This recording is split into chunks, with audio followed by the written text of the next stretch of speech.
we'll begin by refreshing memories as to what went before. In discussing the theme of the Joker, I have been talking about a point of view, the Joker's point of view, from which not only our social institutions, but also all the formations of the natural world are seen as games. Be careful of the word game. It doesn't mean as trivialities, because when we say it's just a game, this often means it is just trivial. There can be important games, as when we play the piano or musical instruments.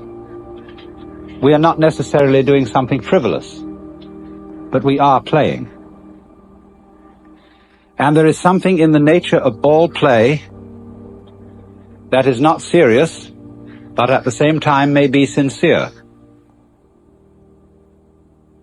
And I tried to give you the picture of the multiplicity of natural forms on the one hand, and of human social institutions, and all the things that we do and consider important and busy ourselves with as human beings.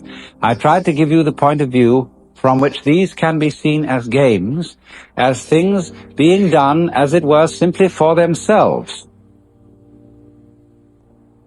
and not for some ulterior motive. And therefore, these games are in a way best played when they are played as games. Although it's really all right for people to take them seriously, except that they are a little bit deprived. They're missing something. And so when the Joker sees a person taking his life seriously and regarding himself as extremely important, there is something a little bit funny about it, and he is inclined to get the giggles. And it's all, he knows that the very intensity of seriousness with which the individuals concerned are taking these games will be a kind of foil for the subsequent bursting into laughter when he sees that it wasn't serious after all. You see that? You might say there are these classes of people. There are the very far out people and the very far in people. Now, ordinarily we say someone's very far out when they are oddballs, when they are exceedingly unconventional. But I want you to turn the picture round and look as a conventional person. Look at a square as a person who's very far out. That is to say, he is so involved in the seriousness of the game he is playing that he is lost. He doesn't know where he started from, and he thinks he's there. But he's completely lost, because he is actually under the cover of his assurance, of his status, of his position in society. He's really a very anxious person. I said a lot yesterday about the way in which our society shows anxiety because it cannot permit the existence of people who don't belong. And it cannot really permit the criticism of laughter. It cannot permit the presence of the old-fashioned court jester, because these people are so far out. They're so involved, and one from a certain standpoint, you see, from the Joker's standpoint, he doesn't condemn such people. He rather congratulates them on their heroism for getting so lost and involved. But to keep the far out people from going quite insane, there have to be far in people. And the far in people are those who keep contact with the original goings-on behind the scenes. They are like the prompter in the theater, where there are the actors out on the stage relying on their memories, etc., and they're supposed to get completely involved in the play. But there's a concealed prompter with the script in front of him. And he is the connection of the actor on the stage with the green room behind the stage. And you see in this dramatic analogy of the universe, the green room is the central point, the still point of the turning world. The green room is how God is when he's back home, not involved in all these games, and takes off the mask. On the Hindu theory that everybody is a mask of God. Like a wonderful line in one of Chesterton's poems. And now a great thing in the street seems any human nod, where move in strange democracy the million masks of God. The million masks of the Joker, because the Joker is the player, the trick player, who plays ultimately the great trick on himself. So really, there can be no resentment about this. Nobody to blame, nobody to turn around in the end and say, you bastard, you did this to me. Because it's always you who are ultimately responsible. So, this prompter, you see, keeps the actor on the stage in touch with the green room. And so there are certain people in the world who might be a kind of a priesthood sometimes, although priesthoods are apt to become corrupt and square. But a kind of people in the know. There always has to be somebody around in the know. So that, as it were, the wheel of society and of existence, the wheel of the squirrel cage, the wheel of the rat race, can have an axle firmly planted. And at the center then there have to be the far in people. So this is the domain of jokers. Now, having developed that side of the Joker, the person who sees through the social institutions as games, I went on in the second session to discuss another aspect of the Joker as the sly man, in comparison with the monk, the fakir, and the yogi, who undertake, all those three, undertake in certain different ways disciplines which have the intent of releasing them from their karma. The individual, in other words, challenges his involvement, his attachments, his limitations, his finitude, and endeavors to overcome it. But in each of these three cases, the individual involved stirs up an immense opposition,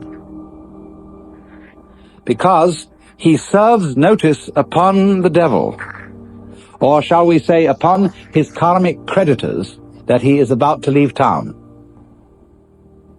And so all the creditors come rushing to the door. All his past sins catch up with him. And the devil lays his temptations in the way all the more thoroughly. So that the sly man is the one who, when he is going to leave town, does so instantaneously without any prior announcement. And so in this way there is, shall we say, a cunning manner of becoming a Buddha. And that is to become one instantly, without any preparation or warning whatsoever. This is why Zen is called the sudden school, and why Satori is a sudden awakening. Because it has to be done without the slightest warning. Now, but then I pointed out that the moment you have any idea about doing this, you've already ceased to be sudden. That is to say, the moment you seek for some spiritual attainment, which is becoming a Buddha, becoming awakened, becoming released, getting in there, you've already served notice upon your creditors. So that somehow or other, you find that you have to do it without intending to do it. And that is a double bind. which you impose upon yourself when you say, I must find a way of doing this spontaneously. That's the old basic double bind. You must be spontaneous. You are commanded, or you command yourself to do something which is acceptable only if it happens spontaneously. Then you think about that and say, well, what a fix that is. Here am I saying, I must be surprised, and I'm going to lay plans to surprise myself. So by going through this, you discover naturally that can't be done. You can't surprise yourself on purpose. Yet that's what you have to do. So what about it? You come to a state of total paralysis. You're stuck.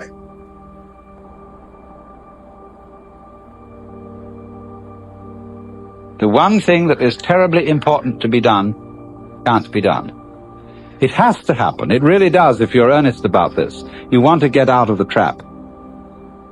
But you can't do anything about it, either actively or passively. But then as you begin to see what you are doing all the time, you notice a very odd fact, which is that you can't help being spontaneous. If I say to you, good morning, and you say good morning, what is that? Did you plan this answer? Did you make preparations to grow your hair? Do you make decisions about having blue eyes? You see, about breathing? Is this all planned? About beating your heart? And what about your thinking? Even if it's very blocked thinking, even if you feel from a certain point of view that you're all mixed up, what is going on anyway? You see, you can't stop it. It's like trying to, we were discussing the Gurdjieff thing yesterday, the self-remembering exercise, the attempt to live completely in the present. Well, that's not only a Gurdjieff idea, that's a very ancient yoga and Buddhist discipline, to be completely here and now. But of course, as you pursue this, you discover you can't do it, because you couldn't even, know when to go shopping unless you made plans and started thinking about the future. You couldn't move. But then you discover, you see, that in the long run, there's nothing to think about except the here and now. There really isn't anything else. Because even when you make plans for the future and you remember the past, you're doing it all in the present. Your memory is a present activity. There's no way of not being self-remembering and having presence of mind. So when you discover that, there's nothing left to you but to have a good laugh.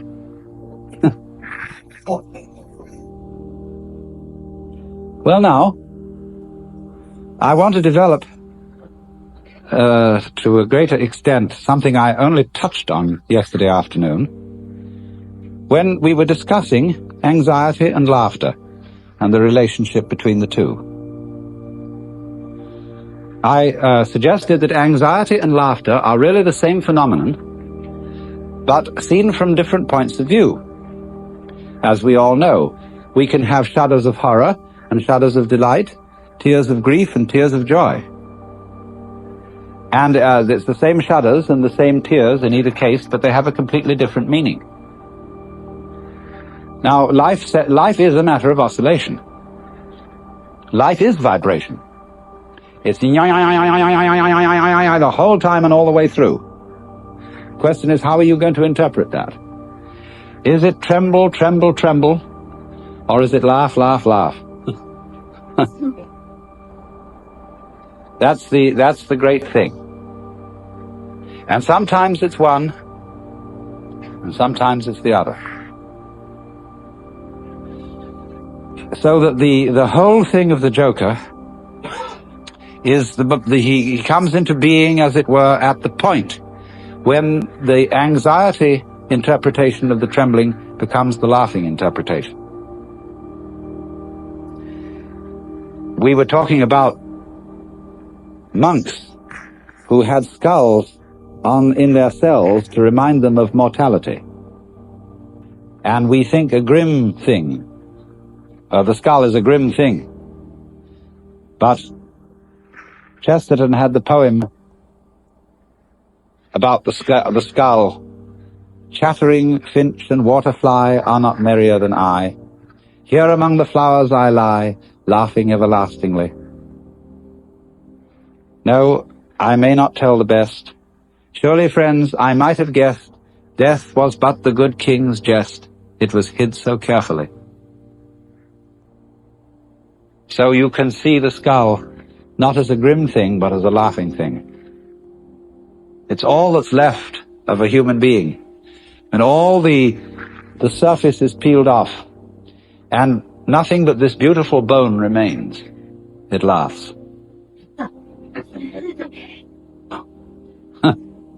Now why? What is it about death being a jest?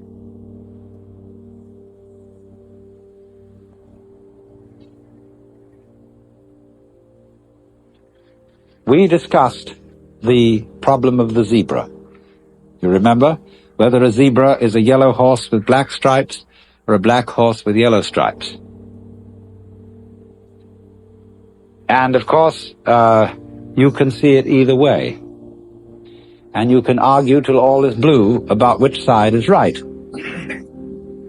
And let's suppose that a black horse is a horse of ill omen, even though striped with yellow. And a yellow horse, a horse of joy and good omen, even though striped with black. This is our eternal problem. We are in the state of egocentric consciousness, firmly convinced that death is a threat. We are so convinced of this, even though individuals may say, well, I'm not really afraid of death. What I'm afraid of is dying in an unpleasant way. Nevertheless, since almost all moralists and people concerned with ethics seem to agree, whatever their differences of opinion, that survival is a good thing. In some sense, if not survival in this body, even the most, the people who would rather be dead than red, firmly believe that that is true because they believe there is a hereafter, where they can go and where they can be rewarded for the courageous stand against evil which they have taken. You see? So that's still some kind of insistence on the value of survival. And we all cling to this idea of survival with tremendous passion. But we have been fooled, because survival is an important ideal only so long as you have bothering you the bugbear of death, that the world might stop altogether, and that your death, so far as you are concerned, is curtains forever. And that is really the bogey. You see, that's all very well to rationalize and say, no, it's not death I'm afraid of, it's the pains of death. But if you think about it deeply, there are several stages in thinking about it deeply. The first stage is the real horrors of endless night, of the futility, of the whole conception that one's own life, or indeed the whole life of the cosmos, might be nothing but a flash, and beyond that, nothing. Nothing in all directions. When, for example, we think of the physicist's idea that the universe is running down, that all energy is seeking a stable state.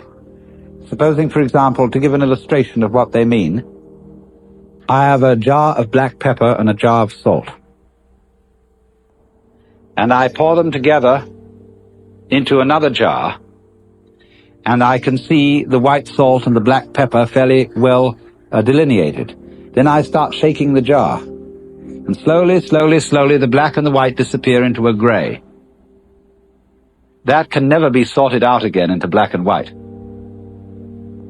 In this sort of way, as things go on, the universe, they say, it tends to attain a stable state, to run down, run down, run down, until that's the end. And nobody knows how it could possibly start all over again.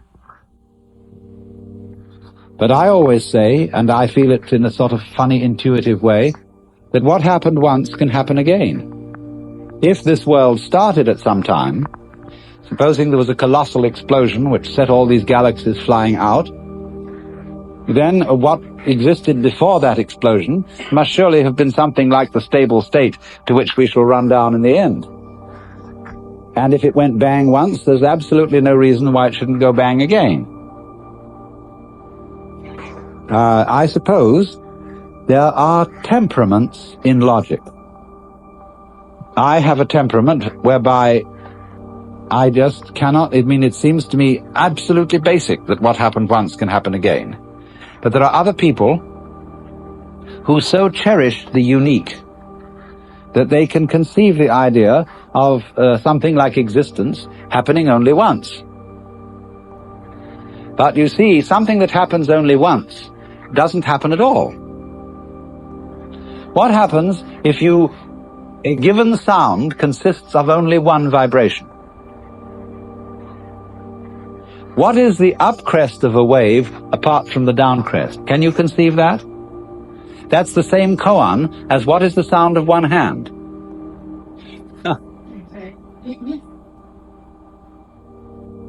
You see, it always takes two. You can't have a purely left-sided person. Imagine. So, in this way, just as you can't have just one vibration, it's like the saying, the greatest strength of mind is to eat one peanut. and so it can hardly be done. So there isn't just one vibration. And a dit but no da, sort of thing. You have to have it do more. So in just the same way, when you magnify this principle, there isn't just one cosmos, or one big explosion that starts and stops. All stopping implies starting. Someone just wrote to me, we haven't parted because we never met.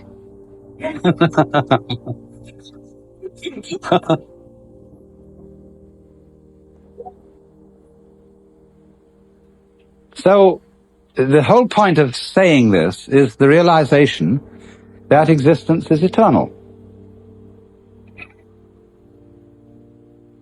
The going out of existence implies the coming in. And St. Thomas had some points here when he said,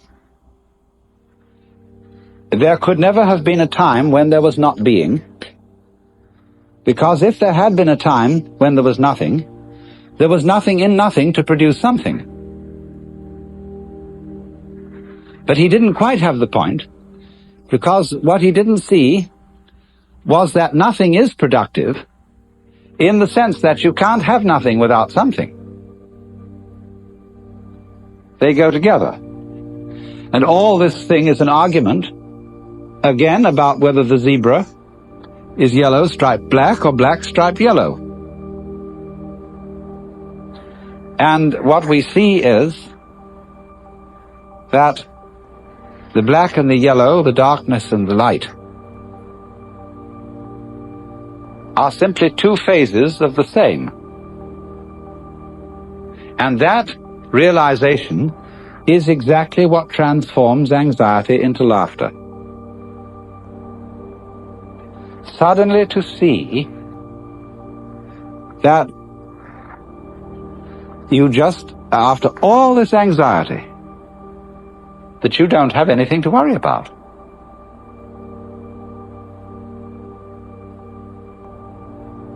Now, that doesn't mean that there will not in our future lie some extremely painful experiences, or experiences that we would ordinarily interpret as horribly painful. We may all die of ghastly diseases, or of radiation burns, or of unimaginable things. But look here. I very briefly touched on pain yesterday and the way pain is interpreted.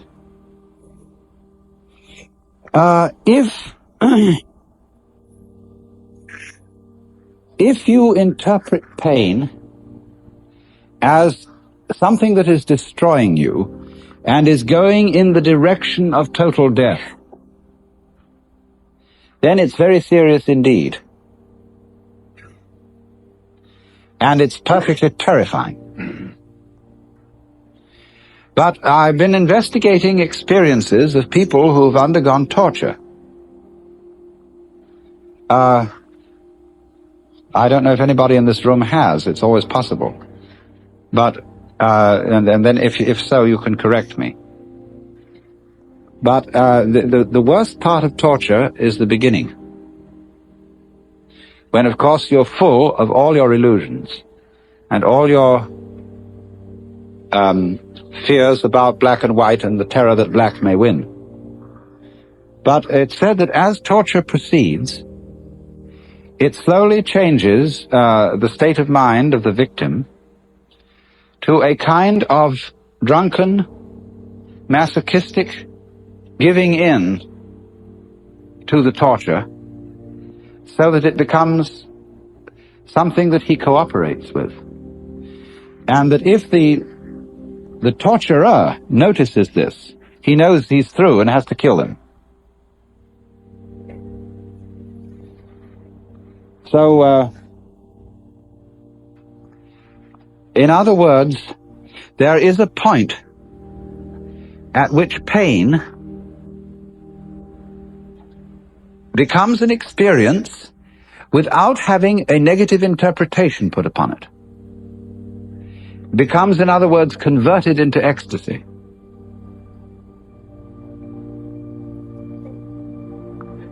It simply becomes, you see, a way of going through extraordinarily far out sensations which have no meaning. If they have meaning, the meaning of threat, the meaning of death looming at the end, and you know this is the tearing apart and the destruction of you, then you see it is absolutely horrendous. But if it has no meaning at all, just transpose yourself into another dimension to illustrate it, because what the dimension I'm talking about is a very tough one. But let's go back to a simpler one. Let's take sounds. Now, if you lie down and listen to all the goings-on in this area, and you'll hear planes moving and cars and foghorns and all kinds of crazy sounds, you see? People this way and that, so on. And you can listen to that and find it very interesting. Very beautiful. But if someone were to do what John Cage does, and put you in a concert hall with the expectation of hearing music, and by having a purely silent playing of the piano, compel you instead to listen to all the sounds going on around you, you would be shocked and feel that some kind of an avant-garde hoax had been perpetrated. You see, it depends on the set, on the way you approach the experience.